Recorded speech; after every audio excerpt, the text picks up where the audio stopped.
क्या आपको मालूम है डेड हेडिंग क्या होता है? डेड हेडिंग करने के फ़ायदे क्या हैं? कौन से पौधों को हम डेड हेडिंग कर सकते हैं? चलिए आज छोटी सी वीडियो में मैं आपको बताता हूँ डेड हेडिंग करने का मकसद क्या है और इसके फ़ायदे क्या हैं। डेड हेडिंग हम उस पौधे पर करते हैं जब पौधे के ऊपर कोई फूल खिल जाता है और खिलने के बाद में उसकी कली कुछ इस तरह की नोड में बदल जाती है और सूख जाती है। अगर हम उसको नहीं उतारते, जैसा कि ये सूख रही है, अगर हम इसको नहीं उतारेंगे तो फिर नई ब्रांचेस साइड से जल्दी निकलती नहीं हैं। अगर आप चाहते हैं कि आपके पौधे के ऊपर कोई सा भी पेरेनियल पक्का पौधा हो, सीजनल पौधे की बात नहीं कर रहा हूँ, पक्के पौधों की बात कर रहा हूँ। पक्के पौधे उसको कहते हैं जो कई सालों जिंदा रहते हैं। कुछ दरख्त बन जाते हैं, कुछ छोटी हाइट में ही रहते हैं, लेकिन वो पेरेनियल होते हैं। सर्दी गर्मी जिंदा ज़रूर रहते हैं, थोड़ा सा स्ट्रेस गर्मी या सर्दी में आ सकता है, लेकिन वो पौधे पक्के कहलाते हैं। तो पक्के पौधों की आपने डेड हेडिंग करना ज़रूरी समझना है, क्योंकि ये सीजनल पौधे नहीं होते कि एक बार फूल दिया और बाद में ये मुरझा गए पौधे, ऐसा नहीं होता। तो पक्के पौधे जिसके ऊपर फूल लगते हैं उन पौधों को आप जब फूल खिल जाएं उनकी डेड हेडिंग ज़रूर किया करें। डेड हेडिंग करने की वजह से साइड ब्रांचेस बहुत ज़्यादा डेवलप होती हैं। जितनी ज़्यादा साइड ब्रांचेस निकलेंगी, समझ लीजिए उतनी ज़्यादा उनके ऊपर कलियाँ भी लगेंगी, और जितनी ज़्यादा कलियाँ उतने ज़्यादा फूल और उतनी ज़्यादा खूबसूरती।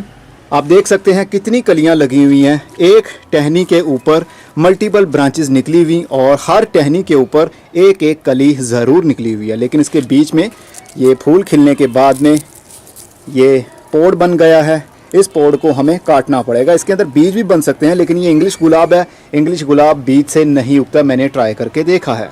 अगर बीज उग भी जाए तो उसकी हालत अच्छी नहीं रहती, क्योंकि इसका रूट स्ट्रक्चर बहुत ही कमज़ोर होता है। तो चलिए डेड हेडिंग करते हैं। पहले ये बताऊं, एक ब्रांच आ रही थी नीचे से, देखिए ये मल्टीपल ब्रांचेस कैसे निकलती हैं। वक्त के साथ साथ आपको ब्रांचेस को काटना पड़ता है। दिल के ऊपर हाथ रखिए और टहनियों को काट दीजिए।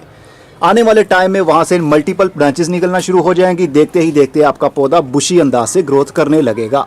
तो आज बताता हूँ मैं आपको डेड हेडिंग का। डेड हेडिंग जब फूल खिल जाए, पत्तियाँ गिर जाएँ, तो आपने नीचे से उसको डेड हेड कर देना है।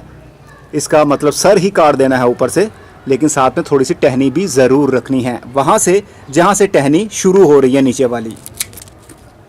अब यहाँ से साइड ब्रांचेस ज़्यादा निकलेंगी, क्योंकि इस टहनी के अंदर जो वाटर फ्लो था, जो ताकत थी, वो ऊपर वाले बड तक जा रही थी, जो कि ये बड हमने काटा। इसके अंदर स्टोर हो जाती है जाकर, इसके अंदर बीज बन रहे होते हैं। तो पौधे का ज़्यादा फोकस इसके बीज को पकाने पर लग जाता है, ना कि नई ब्रांचेस निकालने पर। इसलिए डेड हेडिंग बहुत ज़रूरी है। अब ये देखिए, ये एक पोड़ है और पोड़ के नीचे देखिए आप, जहाँ से टहनी शुरू हो रही है, तो यहाँ से 2 ब्रांचेस निकल सकती हैं इन फ्यूचर। अगर हम अभी इसकी ताकत को जो ऊपर जा रही है उसको बंद कर दें, काट दें, उसके लिए हमें इसको ऊपर से काटना पड़ेगा। अब जो वाटर फ्लो था वो तो बंद हो गया, क्योंकि ऊपर कोई टहनी है नहीं। पौधे की जड़ों में जो कुदरत ने मोटर फिट कर रखी है, खाद या खाना या पानी पहुँचाने वाली, उसका ज़्यादा जोर नहीं लगेगा, हर वक्त वो चलती नहीं रहेंगी। इसलिए साइडों पर जो आपको 2 नोड्स दिख रहे हैं, यहाँ से हो सकता है कम से कम एक ब्रांच तो ज़रूर निकलेगी, नहीं तो 2 भी निकल सकती हैं। इसी तरह आपने हर पोड़ को इसी तरह डेड हेड करते रहना है। जो कि कली सूख गई हो, जो कलियाँ लगी हों, आप उनको भी इसी तरह काट सकते हैं। अगर आप हमारे पुराने सब्सक्राइबर हैं, आपको मालूम है मैं कटाई करने से कभी घबराता नहीं और ना ही डरता हूँ। ये पौधे भी समझते हैं कि जो मैं काम इनके साथ कर रहा हूँ इनके फ्यूचर के लिए अच्छा है। ये ज़्यादा खूबसूरत दिखेंगे, ये ज़्यादा बड़े होंगे, इनके ऊपर ज़्यादा फूल आएंगे। तो पौधा भी खुश होता है, दूसरे पौधों को दिखाता है, देखो मेरे ऊपर कितने फूल लगे हैं। इनकी फीलिंग्स भी होती हैं, इसलिए इनकी फीलिंग्स को बरकरार रखें।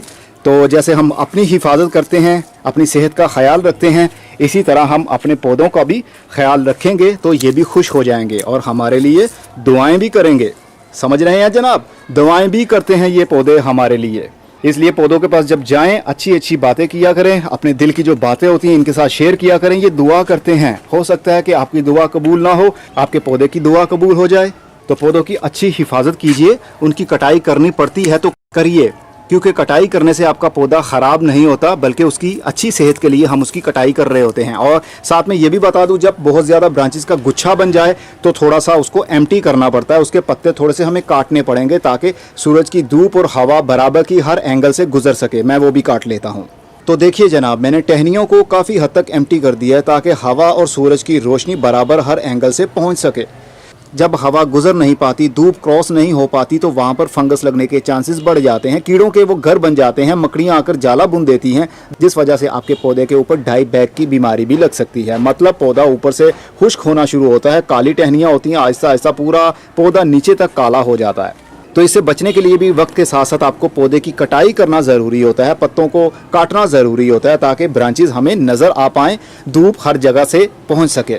तो आप भी अपने पेरेनियल पौधों को, पक्के पौधों को इसी तरह डेड हेडिंग कर सकते हैं और साथ में पत्तों को ऐसे ही काटिए जैसा कि मैंने आपको बताया, ताकि आपके पौधे की आने वाले टाइम में ग्रोथ अच्छी हो सके। अब मैं चलता हूँ, फिर मिलेंगे, तब तक के लिए अपना बहुत सा ख्याल रखिएगा। खुदा हाफिज़।